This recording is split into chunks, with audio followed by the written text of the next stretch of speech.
Bonjour tout le monde, c'est Christine de Style Harmonie. Merci de me retrouver. Alors aujourd'hui, je vous propose de faire de jolis petits, on va dire des sortes de pompons, mais avec des fleurs, d'autres avec un dessin un petit peu différent. Et en tulle, on va pouvoir mélanger les couleurs. Ici, j'ai deux couleurs, l'autre que je vous ai montré, il y en avait trois. Ou alors de les faire uniquement dans une seule et unique couleur unie. C'est très léger, c'est très facile, c'est rapide et vous pouvez utiliser des chutes de tissu ou de tulle ou tout autre matériau qui soit très souple et qui soit très léger dans le cadre de ce que l'on va faire aujourd'hui. Vous pouvez ensuite ici les accrocher en mettant un anneau à un porte-clés. Vous pourriez en faire des boucles d'oreilles, vous pourriez les mettre sur un bracelet, pourquoi pas, ce serait mignon également. Enfin, on va pouvoir faire plein de choses. Ces tissus-là, je les avais achetés chez Action, mais vous pouvez utiliser absolument n'importe quel type de tissu et je trouve ça mignon comme tout. Alors, on va démarrer le matériel dont vous allez avoir besoin. En tout cas, moi, je me suis servi de colle à prise rapide. Ensuite, vous allez avoir besoin de ce genre de choses. Je trouve que ça finit bien. Ça fait joli quand on le regarde. Ce sont des petites... Alors, je ne sais pas du tout comment ça s'appelle.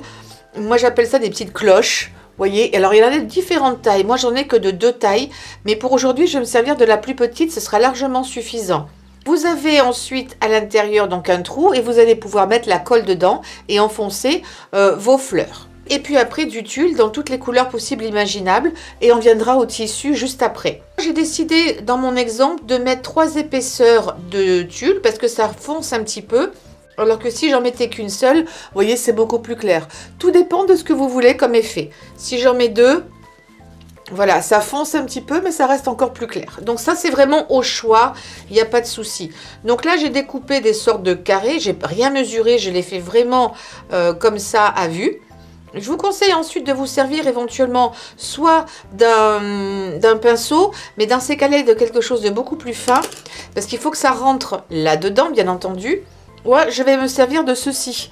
On en trouve sur Amazon en lot de 4, ça coûte moins que rien et c'est bien pratique pour toutes sortes de choses dans votre atelier de loisirs créatifs. Alors, il y a 2 écoles. La première, peut-être pour éviter de vous en mettre plein les doigts, c'est de mettre d'abord un petit peu de colle. Je suis assez généreuse, hein. Je vais en mettre pas mal ici à l'intérieur. Je mets 2-3 gouttes. Ensuite, je le pose. Voilà, ça ne va pas sécher immédiatement. J'ai superposé mes différents morceaux de tulle. Ensuite, je viens ici vers le centre. Et je recroqueville tout ça en un seul endroit. Alors là, vous allez avoir des petits coins pointus. On peut remédier à ça plus tard. Donc une fois que ça c'est fait, je serre bien. Et parce que j'ai mis suffisamment de colle, je vais pouvoir le rentrer à l'intérieur. Et je vais patienter quelques instants, le temps que la colle prenne bien et que je puisse tout lâcher. Surtout ne lâchez pas maintenant, ça n'aura pas le temps de prendre. Là, la colle va pénétrer à travers les 3 épaisseurs de tulle et ensuite elle va sécher. Pour le moment, je ne vais pas y toucher, je vais le poser ici et je vais faire ça maintenant avec un tulle un petit peu plus ajouré. Ici, c'est un tulle, vous voyez, il est beaucoup plus clair. Il y a plus de trous larges, mais ça va fonctionner de la même manière. Sauf que là, je vais en mettre 4. Je vais refaire exactement la même chose. Mettre d'abord quelques gouttes ici dans ma petite cloche.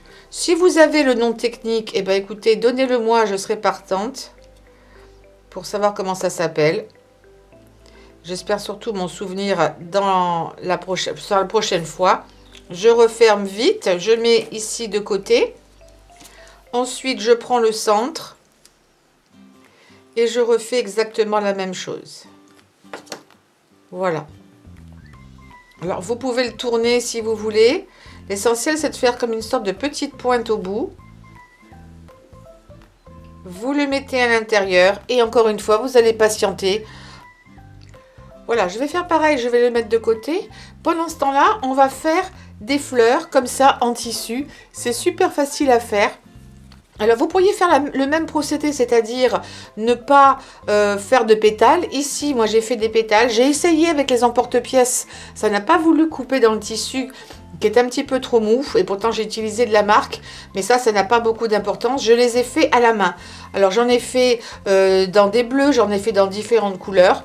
Je vais vous montrer ça tout de suite. Je l'ai fait au moins 2 par 2 parce que c'est pareil, je trouve que ça a plus de volume si j'en fais au moins 2. Vous pourriez faire 3 épaisseurs, il n'y a pas de souci. Donc partez sur quelque chose qui va plutôt avoir l'air d'être un carré. J'ai plié une première fois ici. Ensuite, je rabats encore une fois. Et je vais rabattre encore une fois. En essayant d'être bien bord à bord. Plus vous allez rabattre votre tissu, plus ça vous donnera de pétales. Donc ensuite, je vais commencer ici. Et si vous voulez un pétale qui soit bien détaillé, là, assez profond, vous voyez, il va falloir descendre assez bas. Vous voyez, je me mets à 1,5 cm, peut-être 2 cm du bas. Et ensuite, donc je vais... Là, j'ai pris des ciseaux qui coupent beaucoup mieux. Et ensuite, vous allez couper un pétale. Et je reviens à la même hauteur que là où j'ai coupé la première fois. Vous ajustez si besoin est. Tout de suite, ce sera plus facile. Les pétales n'ont pas besoin d'être absolument parfaits, hein. Et ensuite, vous allez découper. Enfin, l'ouvrir plutôt. Ça, le découpage, on l'a fait. Et vous avez donc 2 fleurs avec plein de pétales. Je trouve que c'est très joli comme ça. Une fois que c'est fait, ben on va reproduire exactement la même chose. Je vais les intercaler pour que ce soit plus joli parce qu'il y a des pétales de partout. Je vais reprendre exactement les mêmes, ça suffit largement. Les mêmes petites cloches. Je vais mettre de la colle, pareil, je vais être assez généreuse parce qu'il faut que ça pénètre quand même le tissu. Et ce que je vais faire ici, c'est que je vais aussi, parce que là c'est beaucoup plus épais que mon tulle, je vais mettre une goutte de colle. Travailler peut-être pas sur du papier.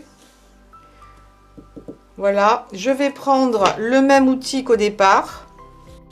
Je me mets au centre. Alors là, je l'enlève. Parce qu'après, il risque de coller. Et je rentre ça, hop, dans ma petite cloche. Je fais pareil. J'essaye d'aller jusqu'au fond si possible. Je pense que ça a bien pris. Je vais juste le laisser de côté. Et je vais revenir à ma première pièce que j'ai fait ici. Donc, où vous aimez le côté un petit peu piquant que vous avez là. Sinon, ce que vous pouvez faire, c'est que vous reprenez vos ciseaux. Et vous pouvez arrondir. Vous coupez comme ça très facilement. Ça coupe comme dans du beurre. Et vous enlevez toutes les parties un petit peu... Voilà. Et vous pouvez le raccourcir si vous en avez envie. Et c'est très très aérien. Je trouve ça très joli. Si vous trouvez que ça s'écarte trop, vous pouvez toujours mettre un petit point de colle quelque part ici et resserrer. Mais moi j'aime bien le côté, ça fait un peu jupette. Ça fait un petit peu, souvent comme on le regarde, un petit tutu. Je trouve ça super mignon. Sur celui-ci, je l'ai déjà fait, j'ai recoupé, il me manque un petit endroit. C'est très joli aussi et moi je me régale parce que j'adore ça. C'est tellement féminin, c'est tellement mignon. Et regardez maintenant la fleur ici. Pareil, très aérienne. Et même si l'intérieur est un petit peu blanc, au contraire, je trouve que c'est joli. Mais la plupart du temps, vous allez le voir un peu dans ce sens-là. J'imagine très bien cela. Je vais vous montrer les... Parce que vous verrez certainement cette vidéo, peut-être, je ne sais pas dans quelle heure je vais le faire, c'est pas grave. Mais voici, si vous n'avez pas vu ça, c'est un petit porte-clés que j'ai fait. On aurait très bien pu imaginer, peut-être à la place de ça, de mettre ce genre de petite décoration. Ici, ça aurait été très mignon, très, très féminin également. Et surtout, ça ne pèse vraiment rien du tout. Donc voilà des petites décos super mignonnes à faire, très vite, très peu de matériel. Vous avez vu, il faut que des petits carrés. Alors évidemment, vous pourriez en faire des beaucoup plus grands. Vous pouvez mettre 3, 4, 5 épaisseurs. Dans ces cas-là, il vous faudra cet apprêt. On appelle ça un apprêt, hein, puisque c'est plutôt pour la bijouterie. Plus gros, plus vous allez mettre de tissu, plus il faudra que le trou soit important. Mais après, c'est tellement facile. Vous pourriez mélanger des couleurs. Vous pourriez mettre des dégradés de rose, pourquoi pas. Ou un jaune et un rose. Tout est absolument possible. Mais en tout cas, moi, je me régale à faire ce genre de choses. Je vais en faire plein d'avance. Comme ça, je les aurai sous la main quand j'en aurai besoin. Il n'y a rien de pire que de se dire « Ah, il me manque une petite déco ». Faites-en plein d'avance. Ça coûte une misère. Vous les trouvez sur Amazon. Si je trouve le lien, enfin, je vais essayer de vous trouver des liens ou sur AliExpress. Ça coûte rien. Moi, je les achète en paquet assez important, vous voyez. Là, j'en ai déjà utilisé pas mal. Et je vais continuer cet après-midi à en faire au moins une bonne dizaine. Voilà, écoutez, j'espère que cette vidéo vous aura inspiré et qu'elle sera utile pour vous. N'oubliez pas de donner un pouce en l'air, bien entendu, de souscrire à la chaîne. Donnez-moi vos commentaires parce que c'est vraiment facile, vous allez me dire ce que vous en pensez. Est-ce que vous auriez eu l'idée de le faire? Est-ce que vous pensiez que c'était beaucoup plus compliqué? Il n'y a vraiment pas de quoi fouetter un chat. Et puis évidemment, vous partagez sur les réseaux sociaux. Je vous embrasse très fort, je vous dis merci de me suivre et à très bientôt pour de nouveaux tutoriels. Portez-vous bien!